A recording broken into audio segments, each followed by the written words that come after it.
Hi guys, I'm a NEET 2025 aspirant और मैं यहाँ पे अपनी लास्ट 150 डेज़ की जर्नी शेयर करने वाली हूँ। तो ये वीडियो मैं इसलिए बना रही हूँ क्योंकि बहुत लोग का कन्फ्यूज़न था कि वो प्रचंड बैच लें या ना लें प्रचंड 2025। तो ये मैं 2 से 3 पार्ट में डिवाइड करूँगी। फर्स्ट, जिनका ज़ीरो प्रिपरेशन है, तो गाइस आप लोग ब्लाइंडली इसको फॉलो करो। लिटरली ब्लाइंडली मतलब ब्लाइंडली आप इसको करो, क्लास के क्वेश्चंस करो, डीपीपी करो, एनसीईआरटी पढ़ो। इसके अलावा आपको कुछ नहीं करने की ज़रूरत नहीं है। और जितना आपका नॉर्मली 5 महीने में आना चाहिए उससे तो ये 10% ज़्यादा मार्क्स ही दिलाएगा। तो ज़ीरो पे हो तो डेफिनेटली करो। देन आता है सेकंड नंबर पे जो लोग क्लास 12th में है अभी। तो पिछली बार क्या हुआ था, पिछली बार उन्होंने पहले क्लास 11th का सिलेबस पूरा ख़त्म कराया था, फिर क्लास 12th का सिलेबस स्टार्ट किया था। बट इस बार थोड़ा डिफरेंट है। इस बार ये लोग क्लास 11th और 12th का सिलेबस एक साथ ही स्टार्ट कर रहे हैं।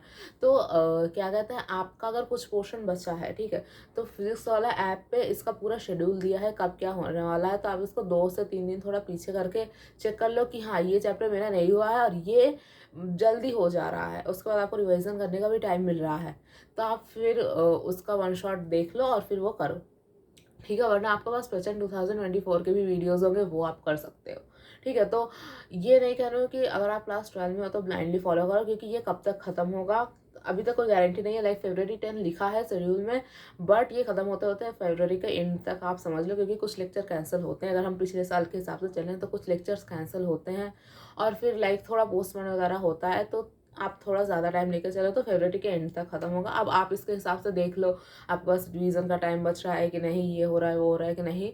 वरना बहुत सारे यूट्यूब पे लेक्चर है, आपको अगर कुछ चैप्टर करना है तो ये कर सकते हो। देन थर्ड आते हैं जिनका कुछ परसेंट सिलेबस हुआ है और अभी बहुत ज़्यादा लाइक 50% से ज़्यादा बाकी है। तो मैं ये कहूँगी कि जो जो चैप्टर आपके हो चुके हैं, लाइक आपने उसका नोट्स बना लिया है, आपने उसके लेक्चर ले लिए हैं पहले, तो फिर अभी नया से लेक्चर लेने की कोई ज़रूरत नहीं है, क्योंकि यहाँ पे एक एक लेक्चर 6 से 7 घंटे का होता है मिनिमम, ठीक है। वो चाहिए भी, क्योंकि एक चैप्टर आप वन शॉट में कंप्लीट करोगे तो उतना चाहिए ही होता है। तो मैं ये कहूँगी कि उसके आप लेक्चर वापस से, मतलब जो चैप्टर आपके हो गए हैं, आप उसकी वापस डीपीपी कर सकते हो। जो क्लास में क्वेश्चन, जो नोट्स में क्वेश्चन लिखे हैं वो कर सकते हो, एनसीईआरटी पढ़ सकते हो, प्रीवियस ईयर्स लगा सकते हो, क्योंकि वापस से 5 से 6 घंटे का लेक्चर लेने का कोई मतलब है नहीं। और आपको अगर रिवीजन करना ही है तो बहुत सारे वन शॉट के छोटे छोटे रिवीजन लेक्चर हैं जो 1 घंटे या ऐसे कुछ मिनट्स के हैं, तो आप उसको लेकर अपना टाइम बचा सकते हो, ठीक है। और रही मेन बात, मैं क्या करने वाली हूँ, मैंने एक गलती ये कर दी कि मैंने सोचा कि शायद पिछली बार की तरह इस बार भी प्रचंड बैच खत्म होते होते अप्रैल आ जाएगा, मार्च अप्रैल तक पिछली बार खत्म हुआ था, आई डोंट नो एग्जैक्टली। तो मेरे को लगा कि शायद इस बार भी ऐसा होगा, तो इसलिए मैंने क्या किया, मैंने ये एकदम लाइक 3 तारीख से शुरू हुआ, मैंने स्टार्ट नहीं किया, मैंने अपने से मैं कर रही थी। बट आज मैं देख रही हूँ कि ये फरवरी 10 तक खत्म हो जाएगा। मैं इसको मैक्स तक लेकर चल रही हूँ कि फरवरी लास्ट तक खत्म होता है, फिर भी हमारे पास 2 महीने बचते हैं पूरा रिवीजन करने के लिए। और 3 महीने में खुद से सिलेबस कंप्लीट कर पाना लेक्चर के साथ, डीपीपी के साथ, नहीं पॉसिबल है अगर आपके पास एक बैच, एक शेड्यूल नहीं होता है। तो मैं तो ये पूरा ब्लाइंडली फॉलो करने वाली हूँ। आप भी अगर मेरी तरह है, जिनका कुछ हुआ है कुछ नहीं हुआ है, तो डेफिनेटली फॉलो करो। ड्रॉपर्स तो फॉलो करो ही करो, ठीक है।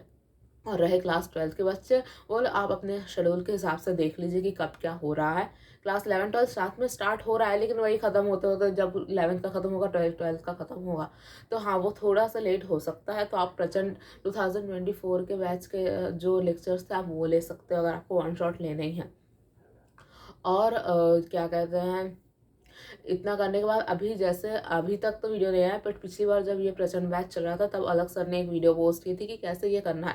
लाइक 5 से 11 12 बजे तक आपके लेक्चर्स होंगे शाम को। उसके बाद आपको एक बार रिवाइज करके सोना है, फिर सुबह उठ के रिवाइज करना है, शॉर्ट नोट्स बनाना है, डीपीपी सॉल्व करनी है, बस इतना ही करना है। इसके बाद आपके पास अगर टाइम बचता है तो आप क्या कहते हैं, एनसीईआरटी के क्वेश्चंस लगा सकते हैं, एनसीईआरटी पढ़ सकते हैं। इतना करना है, इतना अगर आप 5 महीने तक फॉलो करेंगे तो डेफिनेटली सिलेक्शन होगा ही होगा। और रही मेरी बात, मेरा लाइक बायो में कुछ चैप्टर्स हुए हैं मेरे, but physics chemistry I am at zero, literally zero, negative कह सकते हो। लाइक मैं बेसिक मैथ्स कर रही हूँ अभी और मैं मोल कॉन्सेप्ट कर रही हूँ, तो आप सोच ही सकते हो मैं कहाँ पे हूँ। तो इसको तो मैं ब्लाइंडली फॉलो करने वाली हूँ। लाइक अभी मेरे को 1 हफ्ता 10 दिन लग जाएगा, जो बैकलॉग है पूरा, और अभी का जो चल रहा है, क्योंकि रोज एक एक चैप्टर का होता है तो बैकलॉग के साथ उसका कवर करना थोड़ा डिफिकल्ट है, बट मैं ट्राई करूँगी करने का। क्योंकि भाई ये बैच अगर पूरा एकदम लास्ट तक फॉलो कर लिया, उसके बाद रिविजन का टाइम, टेस्ट वगैरह सब दे दिया, तो नंबर आने ही आने हैं। और रही टेस्ट की बात, हाँ इसी बैच के साथ टेस्ट भी है, तो लाइक कहीं और किसी की प्रॉब्लम भी नहीं, आपके पास एक्स्ट्रा कोई टेस्ट है तो वो भी आप दे सकते हो। जितना ज़्यादा टेस्ट दोगे उतनी अच्छा आपका नंबर, मतलब वो होगा, इंक्रीज होगा धीरे धीरे। सो अभी लाइक बिना कोई ओवर थिंकिंग के, बिना कुछ के हम लोगों को ये बैच फॉलो करना है बस, और कुछ नहीं। सो या thank you and good night.